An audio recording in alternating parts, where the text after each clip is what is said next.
வணக்கம். நம்ம வீடுகள்ல இருக்கிற தமிழ் கேலண்டரை நீங்க பார்க்கும்போது, கிருப்போட்ட நிவர்த்தி அப்படின்னு ஒரு வார்த்தையை எப்போதாவது கவனிச்சிருக்கீங்களா? அதுக்கு என்ன அர்த்தம்னு என்னைக்காவது யோசிச்சிருக்கீங்களா? வாங்க, இன்னைக்கு இந்த ஒரு மர்மமான வார்த்தைக்கு பின்னாடி இருக்கிற வானியல் ரகசியத்தையும், நம்ம பாரம்பரிய அறிவியும் பத்தி நாம தெரிஞ்சுக்கலாம். சரி, ஒரு நிமிஷம் யோசிச்சு பாருங்களேன். உங்க வீட்டு கேலண்டர்ல குறிப்பா மார்கழி மாசத்தோட கடைசி பகுதியில இந்த வார்த்தையை நீங்க பார்த்த ஞாபகம் இருக்கா? இது என்னவா இருக்கும்னு உங்களுக்கு தோணிருக்கு? ஆமாங்க, அந்த வார்த்தை இதுதான். கேர்போட்டம் நிவர்த்தி. ரொம்ப சிம்பிளா சொன்னோம்னா, கேர்போட்டம் அப்படிங்கிறது ஒரு குறிப்பிட்ட காலத்தையும், நிவர்த்தி அப்படிங்கிறது அதோட முடிவையும் குறிக்குது.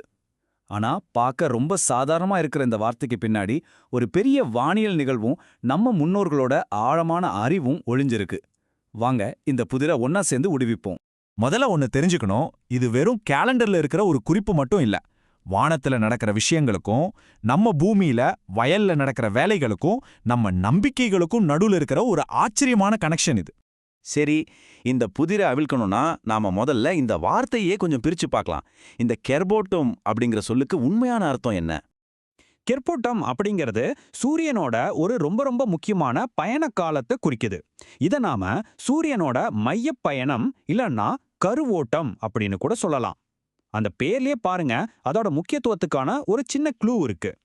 இப்ப பாருங்க, இன்னும் தெளிவா புரியும். இந்த வார்த்தைய ரெண்டா பிரிக்கலாம். ஒன்னு கெர்ப்பம். கெர்ப்பம்னா மையம், கரு இல்லனா கருத்தரித்தல். இன்னொன்னு ஓட்டம். ஓட்டம்னா நமக்கு தெரியும், ஒரு இயக்கம் அல்லது பயணம். அப்போ ரெண்டையும் சேர்த்தா என்ன வருது? ஒரு மையமான முக்கியமான பயணம். ஆனா இது யாருடைய பயணம்?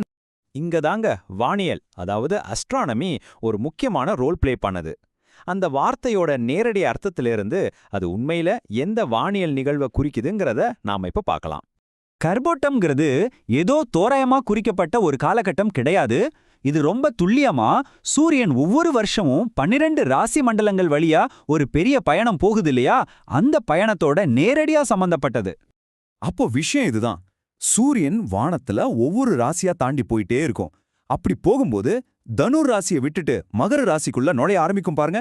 அந்த ஒரு குறிப்பிட்ட டிரான்சிட் பீரியட், அந்த இடப்பெயர்ச்சி காலம், அதுதான் கெர்போட்டக் காலம்னு சொல்லப்படுது. இந்த முக்கியமான வானியல் இடப்பெயர்ச்சி எவ்வளோ நாள் நடக்கும் தெரியுமா? தோராயமா இல்ல, மிக துல்லியமா கணக்கிடப்பட்ட 14 நாட்கள். இது வெறும் ஒரு நம்பர் இல்ல, இது ஒரு ரொம்ப முக்கியமான காலகட்டம். சரி, வானத்துல எங்கேயோ சூரியன் ராசி மாறுது. அதனால இங்க பூமியில இருக்கிற நமக்கு என்ன பயன்? இது ஏன் நம்ம கேலண்டர்ல எல்லாம் வரணும்? இதோட நடைமுறை பயன்பாடு என்ன? வாங்க பாப்போம். இந்த கெர்போட்ட காலம் பொதுவா மார்கழி மாசத்தோட கடைசியில ஆரம்பிச்சு தை மாசத்தோட தொடக்கத்துல முடியும். அதாவது கிட்டத்தட்ட டிசம்பர் 28ஆம் தேதியிலிருந்து ஜனவரி 14ஆம் தேதி வரைக்கும். இந்த தேதிகள் உங்களுக்கு எதையாவது ஞாபகப்படுத்துதா? ஆமாங்க, நம்ம பொங்கல் பண்டிகையை ஒட்டி வருது. அந்த காலத்துல விவசாயிகளுக்கு இது ஒரு முக்கியமான அலர்ட் மாதிரி. பயிர்களை ரொம்ப கவனமா பார்த்துக்கணும், அடுத்த போகத்துக்கு நிலத்தை தயார் பண்ணணும்னு இது அவங்களுக்கு வழிகாட்டுச்சு. இதனால தான் இந்த நாட்கள்ல மற்ற சுப காரியங்கள் எல்லாம் ஒதுக்கி வச்சுட்டு முழுக்க முழுக்க விவசாயத்திலையும் இயற்கையிலையும் கவனம் செலுத்துற பழக்கம் உருதாச்சு. இப்பதாங்க நாம விஷயத்தோட கிளைமேக்ஸ்க்கு வர்றோம். கற்பம்னா கருத்தரித்தல்னு பார்த்தோம் இல்லையா? நம்ம முன்னோர்கள் என்ன நம்பினாங்கன்னா, இந்த 14 நாட்கள்ல தான் மேகங்கள் அடுத்த வருஷத்துக்கான மழைய கருத்தரிக்குதுன்னு. ஆமாங்க, நீங்க கேட்கறது சரிதான்.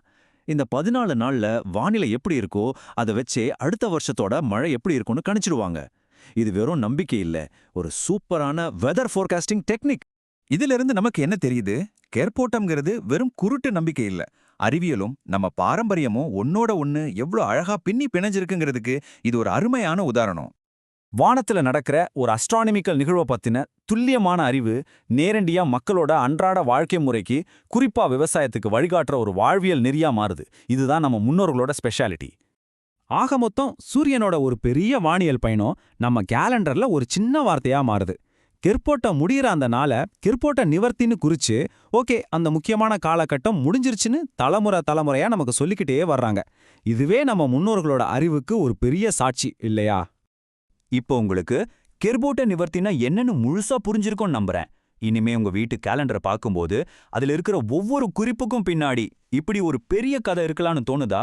நம்ம கேலண்டர்ல இன்னும் இது மாதிரி என்னென்ன ரகசியங்கள் எல்லாம் ஒளிஞ்சிருக்கோ கொஞ்சம் யோசிச்சு பாருங்களேன்.